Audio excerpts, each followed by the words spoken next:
नमस्कार दोस्तों, स्वागत है आपका हमारे चैनल पर। आज हम एक बेहद ज़रूरी विषय पर चर्चा करने वाले हैं।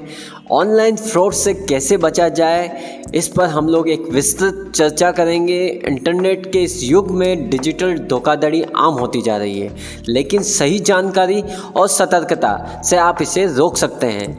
तो दोस्तों, वीडियो को अंत तक ज़रूर देखें और हमारे साथ बने रहें, क्योंकि आज हम लोग डिस्कस करेंगे कुछ ऐसे जो आइडियाज़ हैं उनके बारे में, जिनके बेसिस पे हम लोग ऑनलाइन धोखाधड़ी से बच सकते हैं और अपने साथियों को, अपने परिवारजन को इन फ्रॉड से बचा सकते हैं। सबसे पहले समझते हैं ऑनलाइन जो फ्रॉड है वो एक्चुअली में है क्या। इसमें ये होता है कि ये एक ऐसा साइबर अपराध है जिससे धोखाधड़ी के माध्यम से आपके पर्सनल जानकारी, आपका पैसा या आपकी डिजिटल पहचान का गलत इस्तेमाल किया जाता है और उसके बेसिस पे आपको नुकसान पहुंचाया जाता है, भले वो मॉनेटरी टर्म्स में हो या आपका दिमाग ख़राब करने वाली सिचुएशंस में हो। देखिए, पैसा जब होता है हमारा मेहनत का होता है, और जब हम लोग उसके लिए कड़ी मेहनत करते हैं, अपना समय लगाते हैं, अपनी ज़िंदगी निकाल देते हैं उस पैसे को कमाने में, और एक पल से अगर आपके पास में मैसेज आ जाए कि नहीं, आपके अकाउंट से इतना इतना पैसा जो है वो डेबिट हो गया है, तो आप सोचिए उस समय हम लोगों की सिचुएशंस क्या होती होगी। तो दोस्तों, सबसे पहले हम लोगों को ऑनलाइन फ्रॉड ये जो शब्द है इसको थोड़ा सा सीरियस लेना होगा, ताकि इसके सीरियसनेस के साथ में हम लोग इस फ्रॉड से बच सकते हैं। हम अपने परिवार वालों को, जिनको इसका नॉलेज नहीं है, बड़े बुजुर्गों को जिनको इनका बिल्कुल भी अनुमान नहीं होता है, तो उनको हम लोगों को थोड़ा सा अवेयर करके चलना है और इस होने वाले ऑनलाइन फ्रॉड से बचाना है। आइए जानते हैं कुछ ऐसे ऑनलाइन फ्रॉड के जो प्रकार हैं उनके बारे में, जिनसे हम लोग नुकसान जो है पहुंच सकते हैं।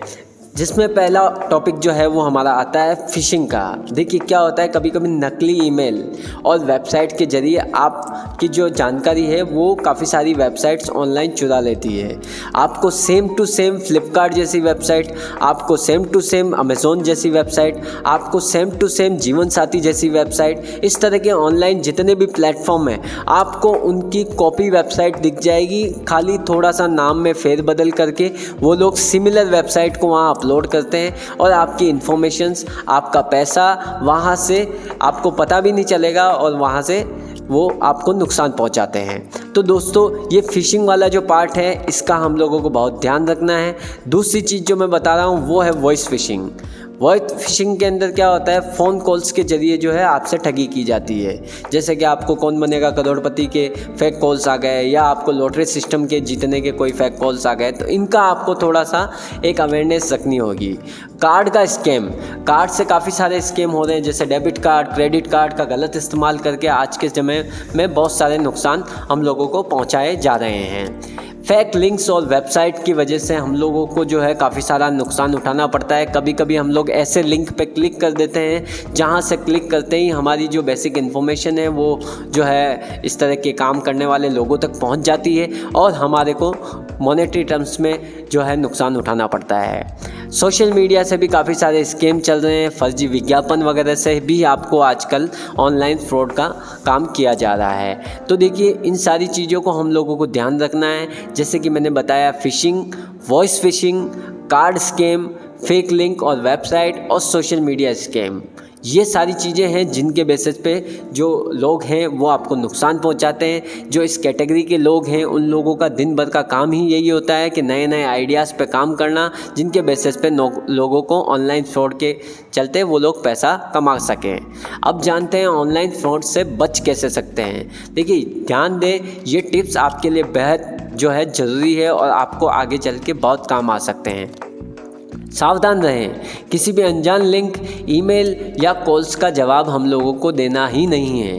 भले आपको बार बार मैसेज आ रहा हो, भले आपको बार बार ईमेल आ रहा हो, भले आपको बार बार कॉल आ रहा हो, आपको थोड़ा सा भी अगर ऐसा लगे कि ये कॉल ऐसे नंबर से आ रहा है जो थोड़ा सा संदिग्ध है, स्पैम कॉल है, तो आपको उसको तुरंत ब्लॉक करना है या उसकी रिपोर्ट करनी है। आपके किसी भी ऐप में, जैसे भले आप ट्रू कॉलर से कर रहे हों या किसी दूसरे ऐप के माध्यम से कर रहे हैं, तो आपको उसको स्पैम में रिपोर्टिंग करना बहुत आवश्यक है। मजबूत पासवर्ड बनाना है हर चीज़ का। हमेशा अल्फ़ा न्यूमेरिक पासवर्ड का इस्तेमाल करना है। समय समय पर इसको बार बार चेंज करते रहना है ताकि लोगों को पता ना चले या कोई ब्राउज़र में कोई कुकीज़ वगैरह सेव ना हो।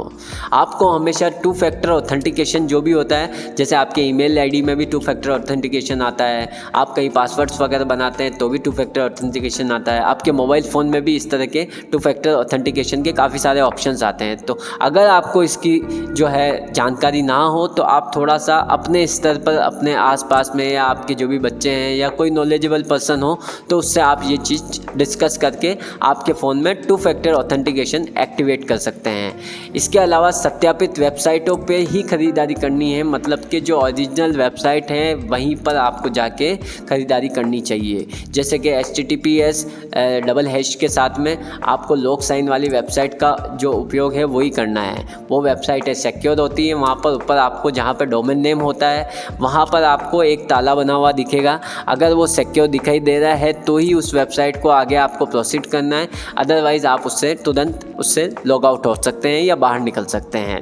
एंटीवायरस सॉफ्टवेयर का उपयोग हम लोगों को करना है अपने लैपटॉप में या आपके फ़ोन में, ताकि क्या ऐसी अननेसेसरी जो वेबसाइट्स होती है जहाँ पर हम लोगों के वायरसेस वगैरह घुसने के चांसेस होते हैं हमारे पीसी में या ऐसी आपके मोबाइल फ़ोन में, तो आपको उस तरह के जो है एंटीवायरस का उपयोग लेना ताकि वो उसको ब्लॉक करके रखेगा ऐसी वेबसाइटों को। अब आपको मैं एक और इम्पोर्टेंट बात बता रहा हूँ, वो है फर्जी ऐप्स की। देखिए क्या होता है, आपके प्ले स्टोर पे बहुत सारी ऐसी एप्लीकेशंस हैं जो फर्जी है, जो आपका जो डेटा है वो चुरा लेती है और उसका गलत उपयोग करती है, या मल्टीपल जो इस तरह की एक्टिविटीज़ करते हैं उन लोगों को सेल कर देती है। तो इन चीज़ों से आपको बच के रहना है। हर कोई सी ऐप जो आपको काम की नहीं है वो उसको आपके फ़ोन में आपको डाउनलोड करके नहीं रखना है। जो काम नहीं आ रही है उसको तुरंत अनइंस्टॉल कर लीजिए, कहीं नहीं जाने वाली, जब काम आएगी तब डाउनलोड कर लेंगे। अनावश्यक अपने को ऐसी कोई ऐप्स अपने फ़ोन में रखनी ही नहीं है जिससे हम लोगों को नुकसान पहुँचे। अगली चीज़ है सार्वजनिक वाईफाई का सावधानी से उपयोग करना है। जैसे कि रेलवे स्टेशन हो गया, बस स्टैंड हो गया, या कोई ऐसा कोई मॉल वगैरह हो गया जहाँ पे आपको वाईफाई नेटवर्क अगर आ रहा है तो उसका आपको जो है अगर इम्पोर्टेंट है काम तो आप उपयोग ले सकते हैं। बाकी मेरे हिसाब से तो वो चीज़ें आप यूज़ करें ही नहीं तो बढ़िया रहेगा। उससे क्या होगा कि कभी कभी आपकी जो पर्सनल इन्फॉर्मेशंस हैं वो लोगों तक पहुंच जाती है। काफ़ी सारे इस तरह के सर्वर्स हैं, काफ़ी सारे इस तरह के वाईफाई होते हैं जो आपके डेटा का गलत उपयोग करते हैं, तो इसकी जानकारी आपको हमेशा होनी चाहिए। अनावश्यक ऐसे वाईफाई से आपको कनेक्ट करना ही नहीं है। आप बैंकिंग अलर्ट्स को ऑन रखें, अपने बैंक के ट्रांजेक्शन्स वगैरह पे नज़र डालते रहें। हमेशा जब भी कोई मैसेज आता है आपको टेक्स्ट मैसेज वगैरह, तो हमेशा उसकी सेंडर आईडी चेक करें कि क्या वो पर्सनल किसी नंबर से आया हुआ मैसेज है या किसी सेंडर आईडी से आया हुआ है। अभी गवर्नमेंट के हिसाब से इन चीज़ों पे थोड़ा सा काफ़ी जो है कसाव आया है काफ़ी सारी कंपनियों में, जिसमें उन्होंने एक अभी जो है ट्राई की तरफ से DLT की सर्विसेज जो है लॉन्च की गई है। उस DLT सर्विस में क्या होता है कि कोई भी कंपनी अपने मैसेजेस वगैरह भेजना चाहती है तो उसको पर्सनलाइज अपने KYC अप्रूव करके ही उसको 6 डिजिट की जो है सेंडर आईडी अलॉट की जाती है, और वो सेंडर आईडी यूनिक होती है। हर साल आपको उस पर्टिकुलर सेंडर आईडी को रिन्यू भी करना होता है, जिसका कुछ चार्जेस आपको ट्राई को पे करना होता है। तो इससे क्या होता है कि अननेसेसरी जो फालतू की जो SMS हम लोगों को आते थे पहले, तो उन पर थोड़ा सा आजकल लिमिटेशंस आ गई है। आपको ये ध्यान रखना है, हमेशा कोई भी मैसेज आपके पास में आता है अगर वो किसी मोबाइल नंबर से आया है तो हमेशा आप ध्यान रखिए वो फ्रॉड है, 100% फ्रॉड है। और अगर आप किसी सेंडर आईडी से मैसेज रिसीव करते हैं या बैंक का जो सेंडर आईडी है, जैसे कि आपने देखा हो HDFC से मैसेज आता है तो HDFC करके या आगे कोई BN या इस तरह का कोई वर्ड लिखा होता है, तो उसको आप जो है थोड़ा सा सीरियस ले सकते हैं। वो आपका अकाउंट का इन्फॉर्मेशन होता है और उसको प्रॉपर तरीके से वहाँ पे दिखाया जाता है। अब आपको फ्रॉड की पहचान कैसे करनी है वो हम लोगों को आना चाहिए।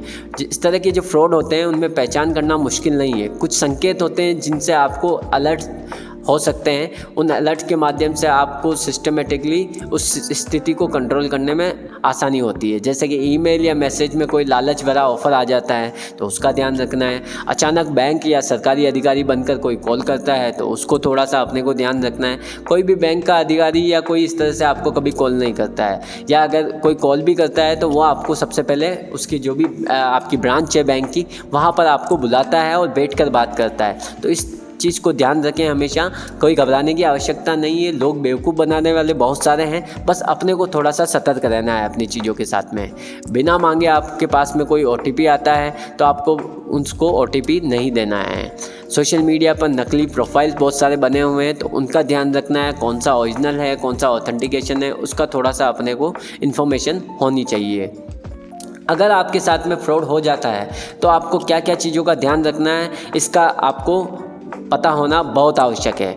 अगर आप फ्रॉड का शिकार हो जाते हैं तो घबराएं नहीं, तुरंत ये कदम उठाना है आपको। अपनी बैंक और संबंधित संस्था जो भी है उसको तुरंत फ़ोन करना है आपको, भले कस्टमर केयर से हो, और अगर बैंक आपके पास में हो तो तुरंत वहाँ पहुँच जाना है। बैंक अधिकारी या आपके जो एग्जीक्यूटिव्स हैं, जो भी आपके अकाउंट को मैनेज करते हैं, वो आपको वहाँ पर जो है बहुत अच्छी से हेल्प करेंगे। पुलिस या साइबर सेल में भी आप शिकायत कर सकते हैं।